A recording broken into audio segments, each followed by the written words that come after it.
போய் கேளுங்க, ஏன் முஹர்ரம் மாசம் 10ஆம் நாள் நோன்பு வைக்கணும்னு கேளுங்களேன். ஹுசைன் கொல்லப்பட்டார், அதுதாமா. அப்ப ரசூலுல்லாஹ்க்கு பிறகு மார்க்கம் வருமா? அட ஹுசைன் ரசூலுல்லாஹ் பிந்தில கொல்லப்படுறாரு. அப்ப முஹர்ரம் மாசம் 10ல நோன்பு ரசூலுல்லாஹ் வைக்க சொன்னாங்க, அது எதுக்கு? முஹர்ரம் மாசத்துல 10வது நாள் நோன்பு வைக்கிறது காரணம் இந்த கர்பலா கிடையாது. ஹுசைனுக்கு அதுக்கு எந்த சம்பந்தமும் கிடையாது.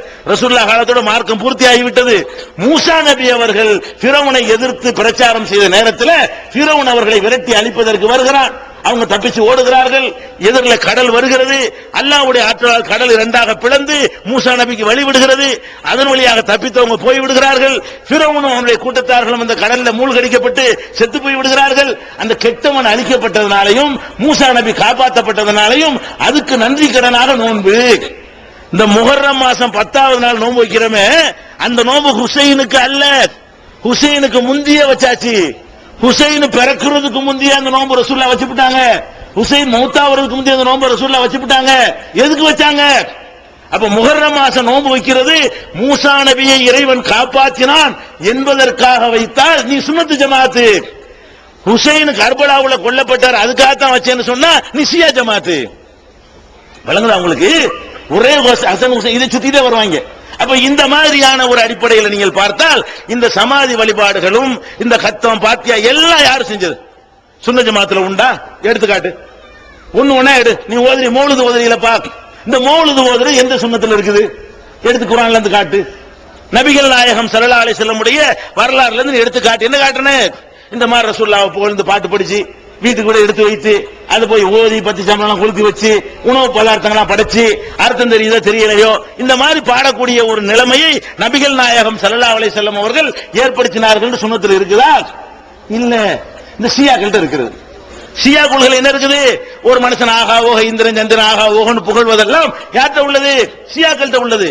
நபிகள் நாயகம் ஸல்லல்லாஹு அலைஹி வஸல்லம் செஞ்சாங்க, அழகா சொன்னாங்க, லா துத்ருனி கமா அத்ரத்தின் நஸாரா ஈஸா இப்னு மரியம், மரியமுடைய மகன் ஈசாவை கிறிஸ்தவர்கள் எப்படி எல்லை மீறி புகழ்கிறார்களோ அந்த மாதிரி என்னையே எல்லை மீறி புகழாதீர்கள்.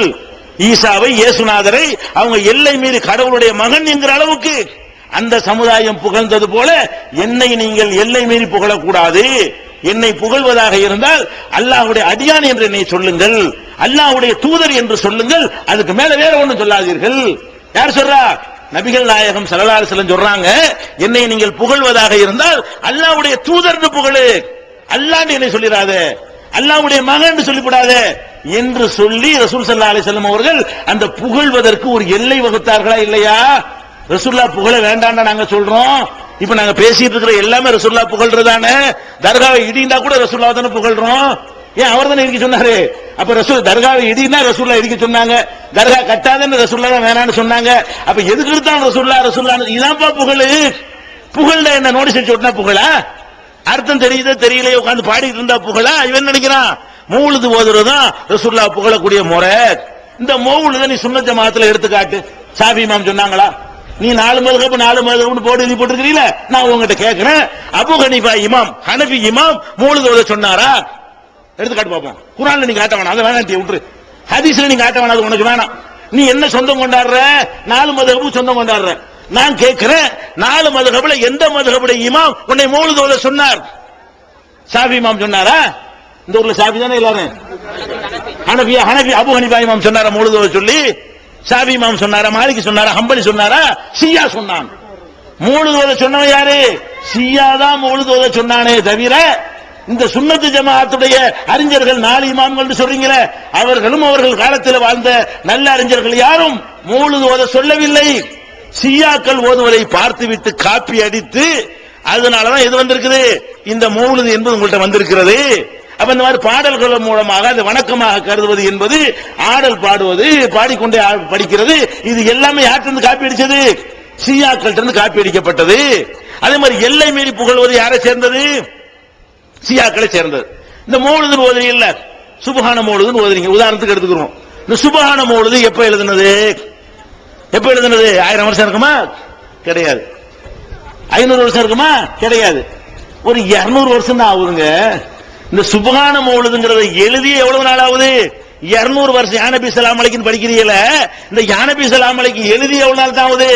200 வருஷம். இந்த காயல் படத்தை சேர்ந்தவங்களால தான் நெஞ்சாரத எழுதி இருக்கிறாரு யானபி ஸலாம் அலைஹி இந்த பாட்டை. அப்ப 200 வருஷத்துக்கு முந்தி எழுதப்பட்ட இந்த 1200 வருஷமா முஸ்லீம்கள் இருந்தாங்களே, அவங்க சுன்னத் ஜமாத் அறிஞர்கள் யாரும் மௌலிது ஓதல. நீ முன்னோர்கள் என்ன முன்னோரு? 200 வருஷமா முன்னோரு, 1400 வருஷத்துக்கு முந்தி போ முன்னோர்ந்தா. நாங்களும் முன்னோரை பின்பற்றுவோம். எந்த முன்னோரை பின்பற்றுவோம்? 1400 வருஷத்துக்கு முந்தின முன்னோர்கிட்ட போ. ரசூலுல்லாஹ் காலத்துல மௌலிது இருந்துச்சா? சஹாபாக்கள் இருந்துச்சா? தாபியீன்கள் இருந்துச்சா? 4 இமாம்கள் இருந்துச்சா? அதுக்கு பந்தி வந்த நல்லடியார்கள் இருந்துச்சா? இல்ல. 200 வருஷத்துக்கு முன்னாடி நம்மள எவனோ ஒருத்தன் காப்பி அடிச்சு சியாக்கள் இருந்து வந்து ஈரான் போயிட்டு வந்து பையங்களுக்கு அங்க இருந்து காப்பி அடிச்சுட்டு வந்து இந்த அரபியில ஒரு பாட்டு நினைஞ்சிட்டாங்க, எழுதி வச்சுட்டாங்க. அது என்ன வருது? அப்படியே ஷியா கொள்கை. என்ன ஷியா கொள்கை? ரசூலுல்லாஹ் பார்த்து கேட்கறான், அந்த கஃபாருல் ஹத்தா, யா நபின்னு கூப்பிடுறான், நபியன்னு கூப்பிட்டு சொல்றான், அந்த கஃபாருல் ஹத்தாயா, நபியே நீங்க தான் எங்க பாவத்தை எல்லாம் மன்னிக்கணும். அப்ப இது யாரு கொள்கை?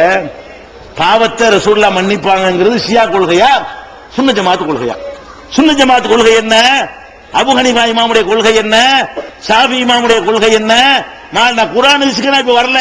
என்ன நீ தலைப்பு சுன்னத் ஜமாத்னு போட்டுக்கிறீங்க, அது குர்ஆன் ஹதீஸ்ல இல்ல. சுன்னத் ஜமாத்னு அதுல இருந்தா நான் பேசணும். அப்ப ஷாஃபி இமாம், மாலிக் இமாம், ஹம்பலி இமாம், 4 இமாமையும் கொண்டு வா. 4 இமாமுடைய கொள்கை பிரகாரம் பாவ மன்னிப்பை ரசூலுல்லாஹ்ட்ட கேட்கலாமா? எந்த மனிதர்கிட்டயாவது கேட்கலாமா? எந்த மகான்கிட்டயாவது கேட்கலாமா? கேட்க முடியாது. குர்ஆன் ஆயத்தை எடுத்து அடுக்கடுக்கு அள்ளி போடுறாங்க. ஃபிக்ஹுல் அக்பர் என்று சொல்லி அபு ஹனீஃபா இமாம் எழுதிய நூலுக்கு ஷரஹ் ஃபிக்ஹுல் அக்பர்னு முல்லா அலி காரி அவர்கள் விளக்க உரை எழுதியிருக்கிறார்கள். அதுலயே அழகா சொல்றாங்க, அல்லாஹ்வை தவிர யாரும் பாவ மன்னிப்பு முடியாது. குர்ஆன் வசனத்தை எடுத்து காட்டுறாங்க. மமை யக்ஃபிரு துனூப இல்லல்லாஹ், அல்லாஹ்வை தவிர எவன் பாவத்தை மன்னிக்க முடியும்? இன்னல்லாஹ யக்ஃபிரு துனூப ஜமீஆ, எல்லா பாவத்தையும் மன்னிக்கிறோம் அல்லாஹ் தான். பாவங்களை மன்னிப்பது அல்லாஹ்னு சொல்லி குர்ஆன் சொல்லுகிறது. நபிகள் நாயகம் ஸல்லல்லாஹு அலைஹி வஸல்லம் சொன்னார்கள், அஸ்தக்ஃபிருல்லாஹ ஃபீ குல்லி யௌமின் 100 மர்ரா, தினமும் 100 தடவை நான் பாவ மன்னிப்பு தேடுறேன் அல்லாஹ்ட்ட. அப்ப ரசூலுல்லாஹ்வே அல்லாஹ்விடத்துல 100 தடவை பாவ மன்னிப்பு தேடினாங்கன்னா யார் பாவத்தை மன்னிப்பா? அல்லாஹ்வா ரசூலுல்லாஹ்வா? தெரியுதா? தெளிவா? அப்ப சுன்னத் என்ன? நபிகள் நாயகம் ஸல்லல்லாஹு அலைஹி வஸல்லம் உட்பட யாரும் பாவத்தை மன்னிக்க முடியாது, அல்லாஹ் மன்னிப்பான். அதை சொல்லத்தான் ரசூல் ஸல்லல்லாஹு அலைஹி வஸல்லம் வந்தார்கள். அப்ப எது சுன்னத் ஜமாத் கொள்கை? ரசூலுல்லாஹ் பாவத்தை மன்னிப்பார்கள் என்று சொன்னால் அது ஷியா கொள்கை. அல்லாஹ் பாவத்தை மன்னிப்பான் என்று சொன்னால் அது சுன்னத் ஜமாத் கொள்கை.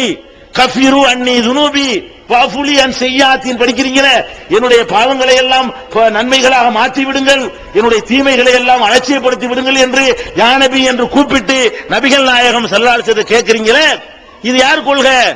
அப்படி ரசூலுல்லாஹ் இப்ப சொன்னாங்களா உங்கள்ட்ட? என்கிட்ட வந்து பாவ மன்னிப்பு தேடுங்கன்னு சொன்னாங்களா? அப்ப அப்பட்டமான ஷியா கொள்கை, மனிதனை கடவுள் நிலையில கொண்டு வைக்கிறது ஷியாக்கள்கிட்ட காப்பியடிக்கப்பட்ட கொள்கை. அப்ப இந்த மௌலிது ஓதக்கூடாது. அஜர்த்து பேசுறாரு, என்ன பேசுறாரு? இவங்க ரசூலுல்லாஹ் புகழ்ந்தா பிடிக்காது. யாருக்கு பிடிக்காது? நாங்க புகழ்றோம், நீ புகழ்ந்திருப்பியா? எங்களுடைய இந்த மேடையில நாங்கள் 2 மணி நேரம் பேசினால் ஒரு 200 தடவை நபி ஸல்லல்லாஹு அலைஹி வஸல்லம் பேர் வரும். உன்னுடைய பயான் 2 மணி நேரம் பேசினீங்கன்னு சொன்னா 200 தடவை 200 பேரை சொன்னீங்கன்னா 2 தடவை ரசூலுல்லாஹ் பேர் வரும். உனக்கு அப்துல் காதர் ஜீலானி, உனக்கு நிறைய ஆளுக்கு வச்சுக்கிட்டு இருக்கிற, எங்களுக்கு அந்த இடத்துல காலி பண்ணி எல்லாம் ரசூலுல்லாஹ் கொடுத்துட்டோம். அதனால நாங்க ரசூலுல்லாஹ் புகழ மாட்டோமா? என்ன புகழ்வது? அவங்களை எப்படி புகழ வேண்டுமோ அப்படி புகழ்கிறோம். மாமனிதர் நபிகள் நாயகம் என்று ஒரு புஸ்தகம் எழுதியிருக்கோம், படிச்சு பாரு. நபிகள் நாயகத்தை எப்படி புகழ்னுங்கிறதுக்கு அதுல கிளாஸ் நடத்தி இருக்கிறோம். ஒரு முஸ்லிம் அல்லாதவன் படிச்சா கூட அடா இவர் அல்லவா மனிதர் என்று நினைக்கிற அளவுக்கு அவர்களை நாங்கள் புகழ்ந்து கொண்டிருக்கிறோம். ஒவ்வொரு விஷயத்தையும் ஊரே நீங்க எதிர்த்தா கூட நாங்க ஒரு சுன்னத்தை விட மாட்டோம். ஏன் விரல அசைக்கிறோம்? ஏன் அசைக்கிறோம்? கொழுப்படுத்து போய் அசைக்கிறோமா? திமுர்ல அசைக்கிறோமா? நபிகள் நாயகம் அசைத்தார்கள், நீ அசைக்க கூடாதுன்னு சொன்னா ஊரே எதிர்த்தாலும் இந்த சுன்னத்தை நிலைநாட்டுறதுக்காக வேண்டி நாங்க ரத்தம் சிந்தவும் தயார் நிக்கிறோமா இல்லையா? இதை விட என்ன மதிக்கணுங்கிற? இந்த விரல அசைக்கிறது விடமாட்டோங்கிறோமே, அதுக்கு கூட காரணம் என்ன? நாங்கள் உயிருக்கு மேலாக மதிக்கிற நபிகள் நாயகம் ஸல்லல்லாஹு அலைஹி வஸல்லம் அவர்கள் அப்படித்தான் எங்களுக்கு தொழுது காட்டி இருக்கிறார்கள்.